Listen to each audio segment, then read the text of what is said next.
और दूसरी बात ये कि ये भी थोड़ा निकाल लें कि भाई पाकिस्तान को सबसे ज्यादा पैसे कराची देता है और कराची खिलाता है, और सिंध के लोगों को कराची खिलाता है।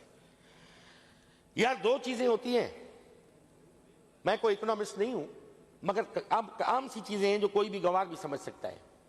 एक होती है टैक्स जनरेशन, दूसरी होती है टैक्स कलेक्शन। मैं इस बात को मानने के लिए तैयार हूं कि टैक्स कलेक्शन कराची से होती है, टैक्स जनरेशन में सिंध के बाकी अजला का भी रोल है। अब टैक्स जनरेशन अगर होती है आपकी थरकोल से, तो एंग्रो और साइनो सिंध के पैसे कटते हैं कराची में।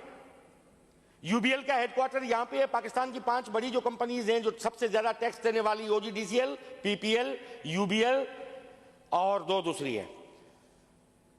उनमें से ओजीडीसीएल एक को उसका हेडक्वार्टर यहां पे है, पीपीएल का हेडक्वार्टर यहां पे है, यूबीएल का हेडक्वार्टर भी कराची में है। उनके पैसे कराची से कटते हैं भाई। टैक्स कलेक्शन, इस पे कभी आप रखें, हीटेड डिबेट करेंगे। I will come along with the papers and the record. तो टैक्स कलेक्शन और टैक्स जनरेशन में डे नाइट डिफरेंस है। आइंदे जब भी बात करें तो ये नहीं करें आप कहें सिंध खिला रहा है, भाई सिंध दे रहा है। ये सिंध से होते हैं। 70% गैस सिंध प्रोड्यूस करता है, टैक्स कराची से कटता है। 45% ऑयल सिंध से प्रोड्यूस होता है, टैक्स कराची से कटता है। तो ये इस तरह की बातें करके हो सकता है, ठीक सकता है, कोई अनपढ़, कोई आजकल के दौर में राह ही नहीं है, कोई को हो, कोई मुमकिन है ना समझने वाला अनपढ़ भी समझ जाते हैं कि उससे कोई वोट बैंक में इजाफा हो जाए या कुछ ऐसी बातें हो जाए। बाकी सब लोग समझते हैं ऐसी कोई बात नहीं है।